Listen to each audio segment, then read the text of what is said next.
They ghosted my daughter's birthday. No call, no text, no sorry we couldn't make it, just silence. 4 days later, $2,900 vanished from my checking account. Gone. Not a hold, not a mistake. I checked the transaction and my stomach dropped. I called. No one answered. Not my father, not my mother, not my sister. So I sent one message. Wait for a call from my lawyer. 10 minutes later, the family chat exploded. My sister Lily was screaming in voice messages, then my dad, then my mom, and my daughter.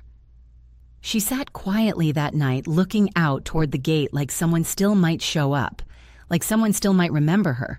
I stood up and walked out. It was her 9th birthday. Not a milestone, not a big one, as my sister would later say, but to her it mattered. She'd been counting down since spring. She wanted a backyard party with balloons and a new basketball hoop. She wanted her cousins. She wanted her grandparents. She wanted family. We spent all Friday setting it up. My husband strung lights between the trees. I hung pastel streamers across the fence. The cake was cookies and cream, her favorite. I remember looking at it on the kitchen table, perfectly frosted, delicate piping around the edges, her name in big loopy letters, and thinking, this is going to be a good day. And it was. Sort of. 3 of her classmates came. Their parents stayed to chat. There was music playing through the little Bluetooth speaker she insisted on using, even though it distorted anything above volume 8. She laughed when she opened her gifts books, art supplies, a new hoodie with stars on the sleeves. If you walked past our fence, you'd think it was a happy birthday. But I saw her eyes. Every time the gate creaked open, her whole face would light up for a second. She'd look up from her cake or the chalk drawings or the basketball hoop, and then when it wasn't them, it dimmed again. And the worst part, no one even called. Not my parents. Not my sister. Not a single text saying they were running late. Not a single FaceTime or happy birthday, sweetheart, nothing. It was like she didn't exist. That night, after everyone left, we sat around the dining table, just the 3 of us. My husband lit the candles. He tried to keep the energy up, clapping and making silly faces. Our daughter smiled, but it was the kind of smile you wear because someone else needs you to. When she went to bed, she asked me, "Do you think they got stuck in traffic?" I said, "Maybe." She nodded. I bet Grandma had to work late. I didn't correct her. I just kissed her forehead and said, "You were perfect today." I waited until she was asleep. Then I opened our family group chat, and I typed, "Thanks for remembering your niece's birthday. She had a great time without you. They saw it." I could tell. You can always tell. But no one replied. Not until the next morning. Lily finally broke the silence with, "It's not like it was a big birthday. 9 isn't even a milestone." I just stared at the message. What do you even say to someone who thinks a child's joy is based on whether there's a 0 at the end of the number? It wasn't disappointment anymore. It was something quieter, something heavier. I didn't reply. I just made pancakes for my daughter, extra whipped cream, extra strawberries. But the silence had already planted something inside me, a kind of grief I didn't know how to name, a kind of anger I'd been swallowing for too many years. And by the time the next betrayal came just days later, I wasn't shocked. I was ready. Ready to stop being the wallet, the afterthought, the fixer, ready to stop shrinking to fit their comfort. Because the truth was they weren't just absent. They were dangerous. And I was about to show them what it looks like when the one who always says yes finally says no. It was a Thursday afternoon when my phone buzzed. A text, "No," an alert from my bank. $2,900 withdrawn from your account. I blinked at it, confused. Thought maybe it was a glitch, or maybe a scheduled payment I forgot about. I opened the transaction. The merchant name looked familiar. My breath caught. It was the same plumbing company my dad had mentioned a week earlier. A week before the party, he'd called in a rush, said the pipes at their place had burst, that they needed an emergency fix. I'd been elbows deep in birthday prep and work deadlines, and when he said the plumber needed payment that day, I didn't hesitate. How much, I asked.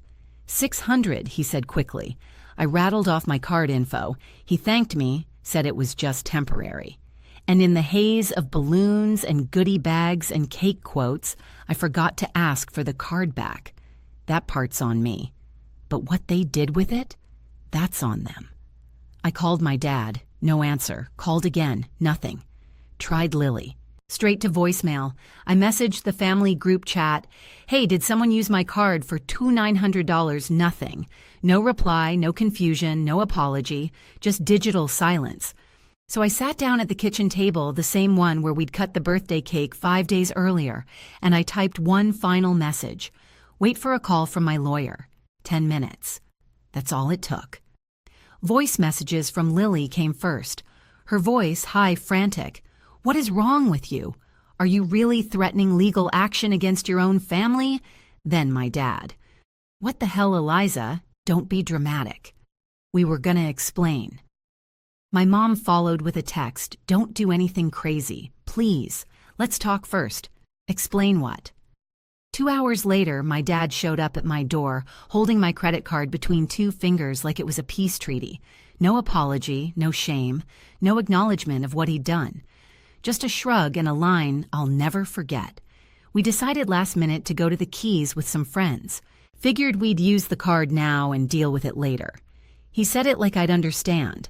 Like stealing nearly $3,000 was some harmless misstep. Like I was the problem for being upset. I looked at him, this man who used to carry me on his shoulders when I was little. This man who once sat next to me while I colored in birthday cards for him, and all I could feel was cold. I took the card. I said, we'll talk later, but there wasn't going to be a later. Something in me had snapped. No screaming, no storming, just stillness. A kind of resolve I'd never felt before, because I knew exactly who I was to them. I was the backup plan, the bailout fund, the fixer, and I was done. The next morning, I stared at my phone for a long time. I reread every message, every excuse, every silence. I thought about Lily, about how I'd been paying her rent $750 a month so she could stay in law school. My parents had asked me to cover it just for a semester. That was 18 months ago. They said she needed to focus, that I could handle it, that we all have to help each other. But it wasn't help. It was expectation, entitlement wrapped in guilt.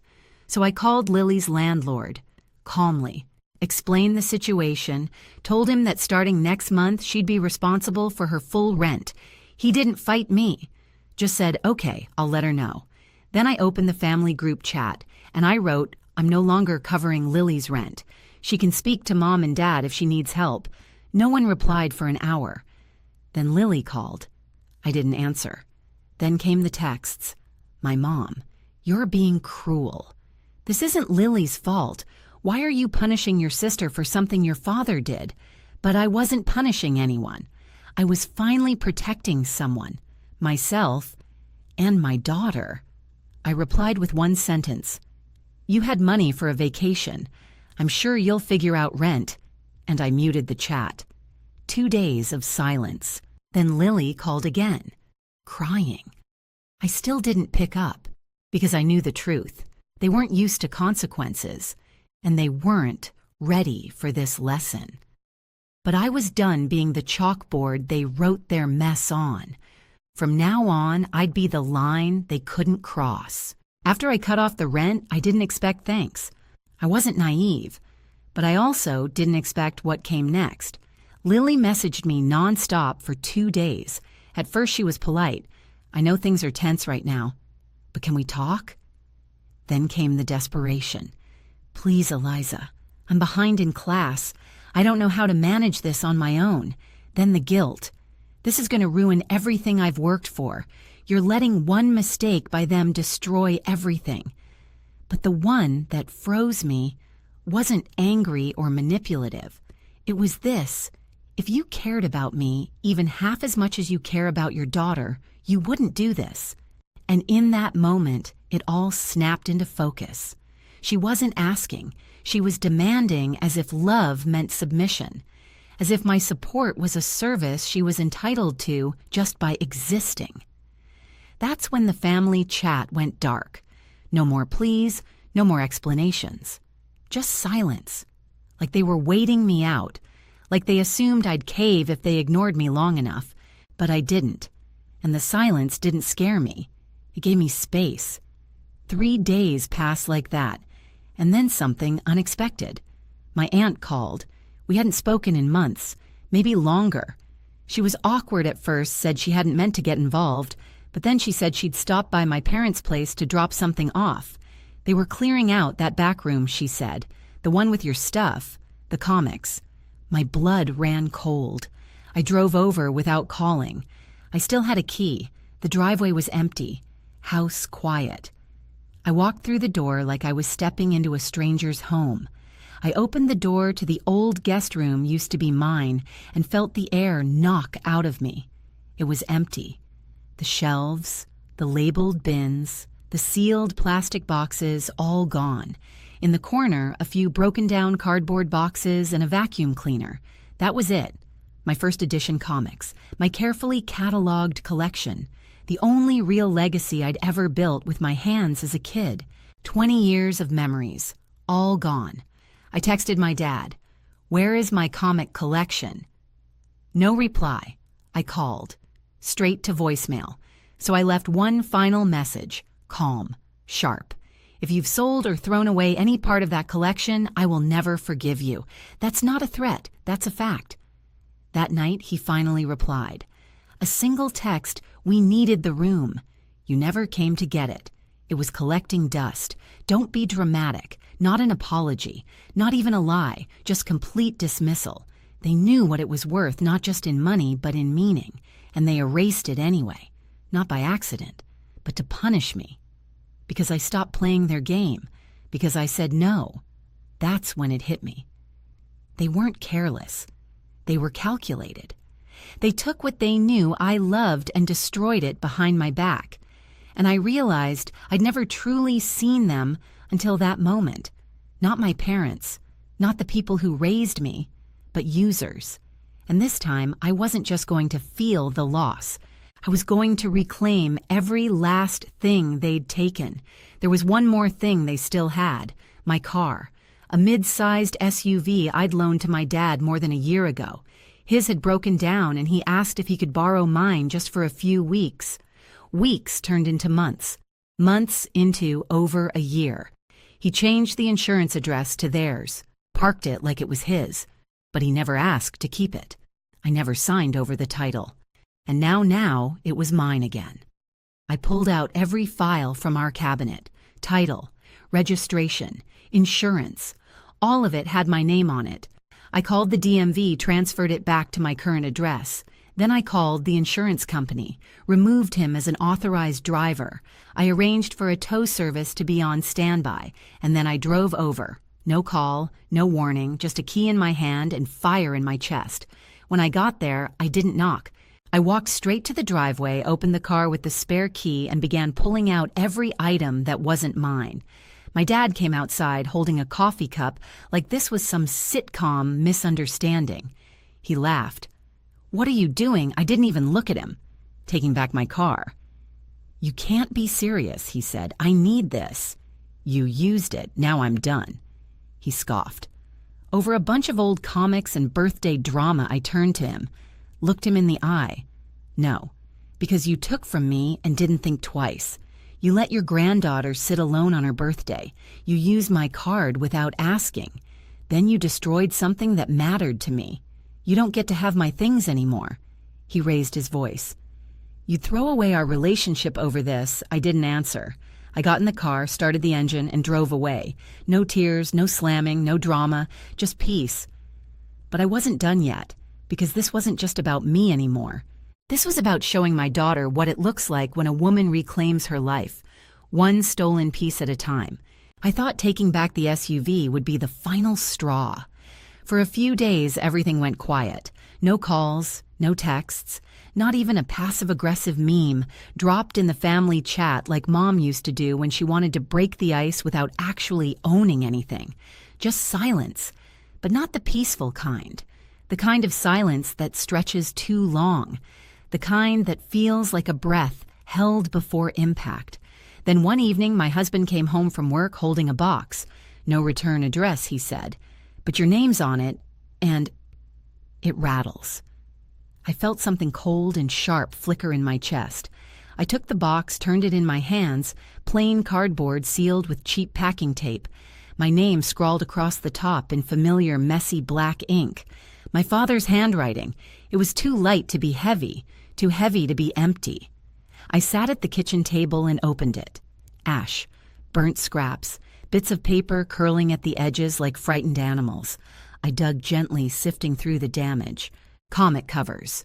I recognized them even in pieces. X-Men #4, The Killing Joke, Detective Comics #475, and the rare Spider-Man crossover I won at auction in 2010. He hadn't just thrown my collection out, he had burned it. He'd cremated the last physical link I had to my childhood and mailed the ashes to me like a threat. No note, no context, just the remains of what he knew I loved most. I didn't cry. I didn't scream. I didn't even touch the phone. I just stared at the ash like it was a stranger's body, like a piece of me had died and this was the funeral no one would ever attend. That night I didn't sleep. I lay next to my husband in the dark eyes wide staring at the ceiling. The image of that box burned behind my eyes. He said nothing, just reached over at one point and gently held my hand. It was enough. The next morning I opened my laptop and logged into the app for the Lexus. They still used the one I'd bought outright years ago and handed over when their old car gave out. I had never signed over the title. It was still mine legally and financially. They had forgotten that. I hadn't. I shut off their remote access, called the insurance company, called the tow company, scheduled pickup. By 6:00 p.m. the car was gone. By 6:42 my phone rang. Dad. This time I answered. He didn't say hello, didn't ask how I was, didn't mention the comics. He launched straight into rage. What the hell is wrong with you? You had no right. No right to take the Lexus. You're unstable, ungrateful, embarrassing the family. You're trying to destroy what little we have left. I listened, let him spiral, and when he finally stopped long enough to breathe, I said, "You're not well, and I'm not playing along anymore." There was silence, the kind that buzzes in your ear. Then, "So that's it. After everything I've done for you, I didn't hesitate. Yes. That's exactly it." He hung up. I stared at the screen. No missed calls followed, no texts, no guilt-tripping emojis or sudden pleas, just silence again. But this time, it didn't feel like tension. It felt like peace. 2 days passed. No one from the family reached out. Then Lily called. I almost didn't answer. My hand hovered over the screen for 3 full rings, but something in my gut said, "This isn't like the others." So I picked up. Her voice was quiet, raw. "I know everything's broken," she said, "and I know I didn't stop them when I should have." There was a pause. I could hear her breathing, shaky and unsure. Then she said, "I didn't know they were going to burn the comics. I found out after, and I didn't even know how to reach out. I thought you'd block me, or worse, never speak to me again." She wasn't defending them. She wasn't defending herself. Just telling the truth. She said she didn't have anyone else, that they never helped her. Not with rent, not with tuition, not with food, just expectations and judgments. She'd kept me out of the picture because she was embarrassed, because she thought asking me again would make her just like them. Then she added, "I'm not asking for anything. I just needed you to know I'm not them. I swear to you, I'm not." I didn't respond right away. My throat was tight. Then I asked, "How much is your rent?" $750, she whispered, "but you'll have it tomorrow." There was no thank you, no tears, just a long, quiet exhale. "I'll pay you back," she said. "I don't know when, but I will." "It's not about the money," I replied. And we both understood what I meant. She hadn't come with blame. She hadn't tried to gaslight me. She'd just shown up, as herself, for once. Not perfect, but honest. And that mattered more than any apology I'd never gotten from the rest of them. A few weeks passed. Lily kept her word. She sent her rent receipts like it was a contract she had to prove every month. She checked in once or twice a week, never with excuses or guilt, just updates, honesty. Sometimes we didn't talk about money at all, just classes, stress, the weather. I think we both knew we were rebuilding something.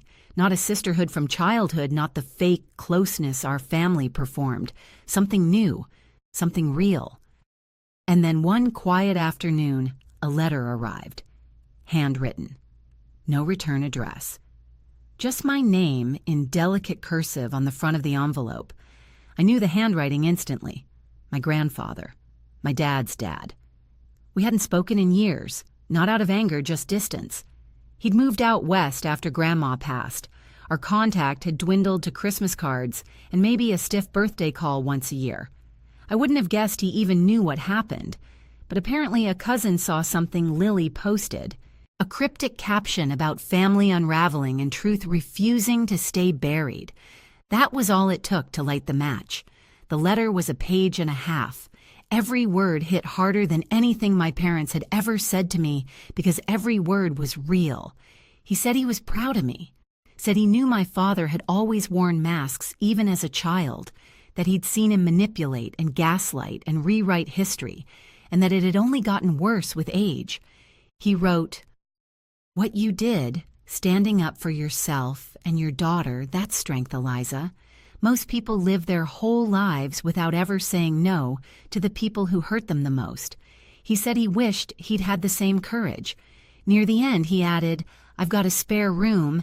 If you ever need space to breathe, you're welcome here. No questions, no judgment." He left his number. I didn't call right away. I didn't even cry.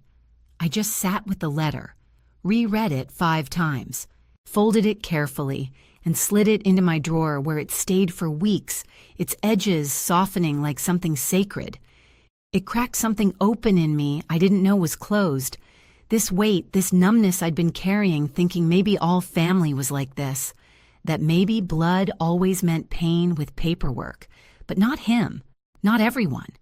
Maybe I hadn't lost my whole family, just the wrong parts. The holidays came and went. No calls, no texts, no invitations.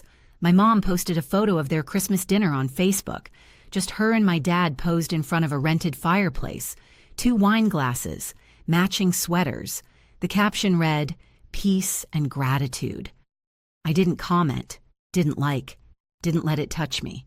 My daughter saw it when she borrowed my phone to play music. She looked up. "Are Grandma and Grandpa coming this year?" I paused. "No, baby. They're not." She stared at the photo, then at me. Why, I crouched beside her gently, took the phone out of her hand. Sometimes I said grown-ups don't know how to be kind, even to the people they're supposed to love. She thought about that. Then she whispered, "That's sad." I nodded. "It is." We made dinner together, just the 3 of us. Nothing fancy, just warm rolls, her favorite mashed potatoes, and a roast my husband spent hours making. After we ate, she opened her presents, a book about space, a telescope, a stuffed bear in a red sweater. She smiled, really smiled, the kind that fills a room. My husband caught it on camera. Later that night, I looked at that photo, and I realized this is what healing looks like. Not revenge, not dramatic speeches or court orders, just a child laughing without waiting by a gate, just a mother breathing without waiting for the next emotional hit, just peace. Not perfect, but enough. It didn't feel like I'd slammed the door. It felt like I'd quietly locked it, and for the first time, I didn't feel guilty. I felt safe. That night, I sat on the porch with my husband. It was cold, the air thick with the kind of stillness only winter can carry. He passed me a mug of tea and said, "You've changed." I looked at him. For better or worse, he smiled. For real. And I think that's all I ever wanted. Not to win, not to hurt them back, just to be real. To be loved without bleeding first. To exist without being drained. Tomorrow I'll call my grandfather. I don't know what I'll say yet, but I know this. That letter he sent. It didn't just offer a room, it offered something I'd spent my whole life searching for. A family that sees you, a love that doesn't need to be earned. The other day, I finally called my grandfather. The letter had been sitting in my drawer like a lifeline I wasn't sure I deserved to reach for, worn at the corners, reread more times than I'd admit. When he answered, he just said my name, Eliza. No expectation, no judgment, no heavy silence waiting to be filled with apologies or justifications, just warmth. We talked for nearly an hour, not about the firestorm I'd walked through or the ash they mailed me like a threat. He didn't bring up my parents. He didn't need to. He asked about my job, about my daughter, what she was into these days. Planets, I said, smiling, and telescopes. She wants to name a star. He chuckled. Tell her to pick a bright one. The world needs more of those.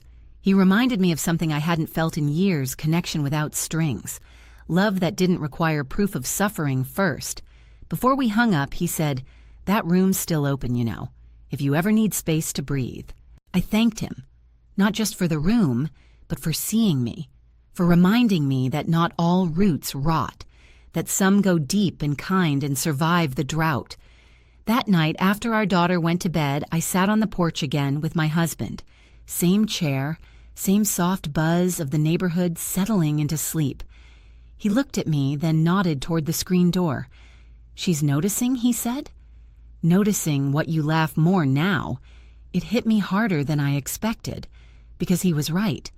I do laugh more. I eat slower. I sleep deeper. I don't jump when the phone buzzes. I don't rehearse conversations in my head anymore, trying to craft the version of me they'd find easiest to ignore. I just am. And that feels revolutionary. My husband started leaving sticky notes on the bathroom mirror and tucked in books I was reading. "Proud of you. You're doing the hard thing. She's lucky to have you, she being our daughter." And in those little notes, I saw what real family looks like.